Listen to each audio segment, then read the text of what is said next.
कक्षा 10 भूगोल की पुस्तक है। समकालीन भारत भाग 2, अध्याय 1 संसाधन और विकास, रिसोर्सेज एंड डेवलपमेंट। भाग 3 इसका आज आपके सामने है, लेकिन भाग 3 को देखने से पहले या सुनने से पहले सभी विद्यार्थियों से निवेदन है कि वो भाग 1 और भाग 2 भी जरूर देखें, क्योंकि हर भाग में एक अलग प्रकार के विषय को विस्तार पूर्वक बताया गया। भाग 3 में हम भारत में पाई जाने वाली विभिन्न प्रकार की मिट्टियां या मृदाओं के बारे में जानेंगे। मृदा कहते हैं भूमि की ऊपरी परत को, पीछे आप कर चुके हैं। भाग 2 में मृदा कहते हैं। तो भारत में कौन कौन सी प्रकार की मिट्टियां पाई जाती हैं उनके बारे में जानेंगे। इसमें मैप एक्टिविटी भी है, क्योंकि आपके पेपर में मानचित्र का प्रश्न भी आता है, इसलिए जब आप मैप पर आपको दिखाया जाए तो आपने उस चीज को ध्यान से देखना है। तो भारत में पाई जाने वाली विभिन्न प्रकार की मिट्टियां या मृदाएं, उसमें सबसे पहले आती है जलोढ़ मृदा या मिट्टी, एलुवियल सॉइल इसको कहते हैं। जलोढ़ मृदा क्या है ये देख लेते हैं। जलोढ़ मृदा क्या है, ध्यान से आपने देखना सुनना है। नदियों द्वारा बहाकर लाई गई मिट्टी को जलोढ़ मृदा कहते हैं। नदियों यानी कि नदियां जब ऊपर से पहाड़ों से आती हैं तो अपने साथ वो बहुत सारी मिट्टी या बहुत सारे कण लेकर बहाकर लेकर आती हैं और उसको मैदानी भागों में बिछा देती हैं। तो नदियों द्वारा बहाकर लाई गई मिट्टी को जलोढ़ मृदा कहते हैं। भारत का पूरा उत्तरी मैदान, जिसको हम अपने 9th क्लास में हम कर चुके हैं, भारत का भौतिक स्वरूप, उसमें हमने आपको अलग अलग प्रकार उसके बताए थे। तो भारत का उत्तरी मैदान, पूरा उत्तरी मैदान जलोढ़ मृदा से बना है। हिमालय की 3 महत्वपूर्ण नदियां, सिंधु नदी, गंगा नदी और ब्रह्मपुत्र, अपने साथ काफी मिट्टी बहाकर लाती है। यह मिट्टी काफी उपजाऊ होती है, क्योंकि इसमें पोटाश, फास्फोरस और चूना होता है। ये सब होने के कारण यह मिट्टी चावल, गन्ना, गेहूं तथा दालों की खेती के लिए सबसे अच्छी होती है। इस मिट्टी में पाए जाने वाले जो कण हैं, इस मिट्टी में पाए जाने वाले कणों के आधार पर, कणों के आकार के आधार पर इसे 2 भागों में बांटा, जैसे मोटे कंकड़ है या फिर छोटे कंकड़ हैं जो मिट्टी में कंकड़ पाए जाते हैं। तो उसके आधार पर हम जो जलोढ़ मृदा है उसको आगे 2 भागों में बांट सकते हैं। पहला है बांगर या पुराना जलोढ़। इसमें कंकड़ की मात्रा ज्यादा होती है, या आयु के हिसाब से देखें तो ये पुरानी मृदा है। तो जिसमें कंकड़ की मात्रा, जिस जलोढ़ मृदा में कंकड़ की मात्रा ज्यादा होती है उसको हम बांगर या पुराना जलोढ़ कहते हैं साधारण से शब्दों में। और दूसरा है खादर या नया जलोढ़। इसमें महीन या फिर बारीक कण होते हैं। तो जिस जलोढ़ मृदा में बारीक कण होते हैं उसको हम खादर कहते हैं या नया जलोढ़ कहते हैं। आप मानचित्र देख रहे हैं। इस मानचित्र में जो मैं माउस से दिखा रहा हूं, ये वाला जो क्षेत्र है, ये सारा का सारा, और ये यहां से लेकर यहां तक और फिर आगे इधर असम, कि सारा का सारा जो क्षेत्र है, इसमें जो मिट्टी है उसको हम, ये उत्तरी मैदान है भारत का, इसमें इसको हम जलोढ़ मृदा कहें। तो जब आपके पास मानचित्र आए तो इसको जरा ध्यान से देख लीजिएगा। तो इसको हम जलोढ़ मृदा वाला क्षेत्र कहेंगे। उसके बाद है नंबर 2 काली मिट्टी, ब्लैक सॉयल। काली मिट्टी कहाँ पाई जाती है और कैसी है, इसके बारे में भी जान लेते हैं। यह मिट्टी लावे से बनी चट्टानों के टूटने से बनी है, यानी कि जो पुराने ज़माने में या बहुत पहले एक समय जब लावा निकलता था तो उसके जमने के बाद जो चट्टानें बनी उनके टूटने से यह मिट्टी बनी है। यह मिट्टी लावे से बनी चट्टानों के टूटने से बनी है। इस मिट्टी का रंग काला होता है, इसलिए इसे रेगर मृदा भी कहा जाता है। इसमें नमी धारण करने की क्षमता बहुत ज़्यादा होती है। नमी सोखने की जो क्षमता है वो सबसे ज़्यादा होती है। यह मिट्टी अंडरलाइन कर लीजिए कि कौन सी मिट्टी कपास की खेती के लिए सबसे अच्छी मानी जाती है। काली मिट्टी कपास की खेती के लिए अच्छी मानी जाती है, इसलिए इसे काली कपास मृदा, ब्लैक कॉटन सॉइल भी कहते हैं, क्योंकि नमी धारण करने की क्षमता ज़्यादा होती है। कपास की खेती के लिए अच्छी होती है, इसलिए काली कपास मृदा भी कहते हैं। यह मिट्टी गुजरात, महाराष्ट्र, मध्य प्रदेश और छत्तीसगढ़ में पाई जाती है। गुजरात, नोट कर लीजिए नाम कौन कौन से राज्यों में पाई जाती है। गुजरात, महाराष्ट्र, मध्य प्रदेश और छत्तीसगढ़ में पाई जाती है। दोबारा फिर हम आपको चित्र दिखा रहे हैं, ध्यान से देखिए चित्र। ये है काली मृदा का, तो ये गुजरात है, और अगर हम ये देखें ये महाराष्ट्र है, ये मध्य प्रदेश है, और इधर जो है यहाँ पर भी ये थोड़ी बहुत काली मिट्टी पाई जाती है। तो ये काली मिट्टी वाला क्षेत्र है जहाँ पर काली मिट्टी पाई जाती है।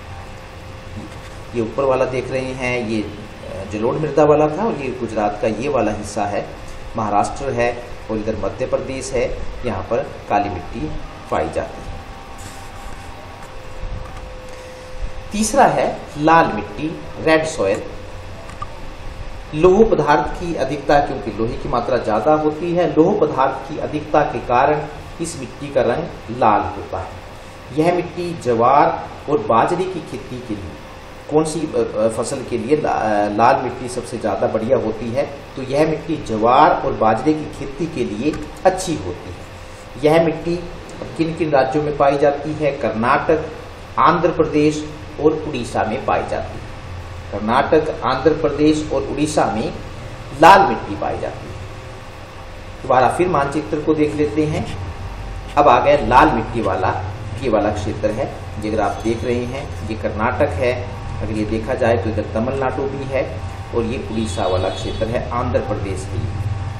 तो ये मिट्टी इधर भी पाई जाती है, जो पूर्वी उसके भारत के राज्य हैं, लेकिन ज़्यादातर हम इन्हीं का जिक्र करते हैं। कर्नाटक, तमिलनाडु, आंध्र प्रदेश और उड़ीसा में जो है वो लाल मिट्टी पाई जाती है। चौथा है लेटराइट मिट्टी, लेटराइट सॉयल। लेटराइट शब्द ग्रीक भाषा के लेटर LATER शब्द से बना है, जिसका अर्थ होता है ईंट। आपने ईंट का रंग देखा होता है, अतः इस मिट्टी का रंग ईंट जैसा होता है।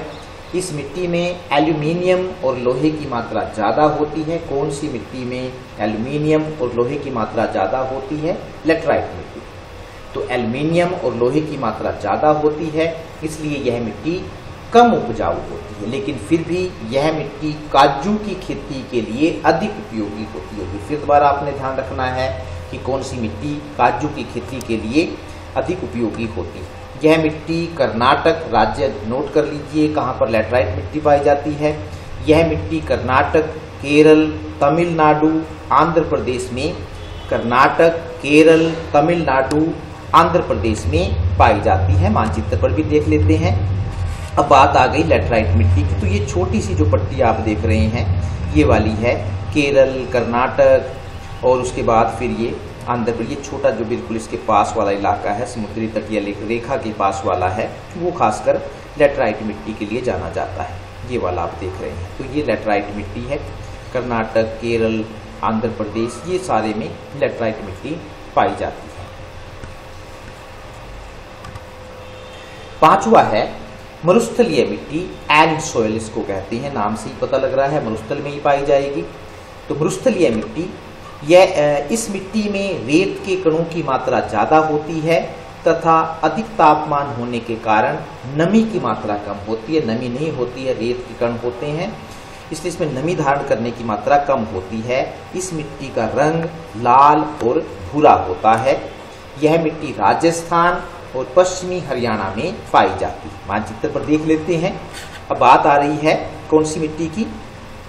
शुष्क मिट्टी की, जिसको हम कहते हैं मरुस्थलीय मिट्टी। तो ये सारा का सारा जो क्षेत्र है, यहाँ पर हम ये देख सकते हैं राजस्थान और पूर्वी हरियाणा थोड़ा सा, तो यहाँ पर मरुस्थलीय मिट्टी पाई जाती है। माउस का कर्सर आप देख रहे होंगे, ये मरुस्थलीय मिट्टी वाला है। उसके बाद है छठा पर्वतीय मिट्टी, या जिसको हम कहते हैं वन मृदा, फॉरेस्ट सॉइल भी हम कहते हैं। यह मिट्टी पहाड़ी क्षेत्रों में पाई जाती है। यह चाय की खेती के लिए उत्तम होती है। जो पहाड़ों पर जो मिट्टी पाई जाती है उसको हम पर्वतीय मिट्टी कहते हैं। तो पहाड़ी की चाय की खेती के लिए यह मिट्टी जो है सबसे उत्तम मानी जाती है।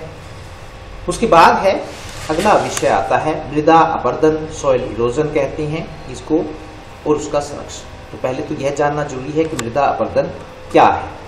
जब तेज हवा तथा पानी मृदा की ऊपरी परत को, जिसको हम मृदा कहते हैं, सबसे ऊपरी वाली जो परत है उसकी, जब तेज हवा तथा पानी मृदा की ऊपरी परत को अपने साथ बहाकर ले जाते हैं तो इसे मृदा अपरदन कहते हैं, जिसको हम कहते हैं मिट्टी का कटाव कहते हैं। जब तेज हवा तथा पानी मिट्टी की ऊपरी परत को अपने साथ बहाकर ले जाते हैं तो इसे मृदा अपरदन या मिट्टी का कटाव कहते हैं। इससे मिट्टी के उपजाऊ तत्व नष्ट हो जाते हैं, पानी के साथ या हवा के साथ उड़कर चले जाते हैं, जिसके कारण मिट्टी कृषि योग्य नहीं रहती।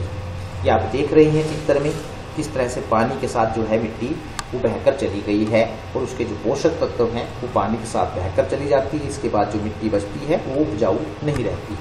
ये भी मृदा अपरदन का या मिट्टी कटाव का आप एक चित्र अपने सामने देख रहे हैं। मृदा अपरदन के कारण मिट्टी का कटाव क्यों होता है, इसके क्या कारण है? उसमें पहला है पेड़ों की कटाई। पीछे हम कर चुके हैं लेकिन दोबारा फिर पेड़ों की कटाई। पेड़ों की जड़ें मिट्टी के कणों को बांधे रखती है, ये आप जान चुके होंगे, और उन्हें बहने से रोकती है, मिट्टी के कणों को बहने से रोकती है। लेकिन जिन स्थानों पर पेड़ों को काट दिया जाता है वहाँ पानी का बहाव तेज हो जाता है और वह मिट्टी को अपने साथ बहाकर ले जाता है। इससे भी मिट्टी का कटाव होता है। तो आप ये चीज़ समझ गए होंगे कि जितने पेड़ होंगे वो मिट्टी की उनकी जो जड़ें हैं वो मिट्टी के कणों को बांधे रखते हैं और तेज बहाव के पानी के तेज बहाव के साथ अपने साथ बहाकर ले जाने नहीं देते। दूसरा है पशुचारण। पशुचारण के बारे में भी आप पीछे पढ़ चुके हैं। खेतों में घास चरते समय पशु अपने खुरों से भूमि की ऊपरी परत को खुरच देते हैं या घास को जड़ों सहित खा जाते हैं। ऐसी मिट्टी भी तुरंत पानी के साथ बह जाती है या हवा के साथ उड़ जाती है। तीसरा है मूसलाधार वर्षा, यानी कि जब बारिश जो है वो तेज गति से हो। यदि मूसलाधार वर्षा होती है तो पानी का तेज बहाव मिट्टी को अपने साथ बहाकर ले जाता है, इससे भी मिट्टी का कटाव होता है। चौथा है मृदा अपरदन का कारण। मरुस्थलों में हवा मिट्टी के बारीक कणों को उड़ाकर ले जाती हैं और इससे भी मिट्टी का कटाव होता है। तेज हवाएं वहाँ चलती रहती हैं और मिट्टी के कणों को अपने साथ बहाकर ले जाती हैं, तो इससे भी मिट्टी का कटाव होता है। समाप्त है ये आपका लेसन जो हमने शुरू किया था। संसाधन और विकास समाप्त हुआ। धन्यवाद।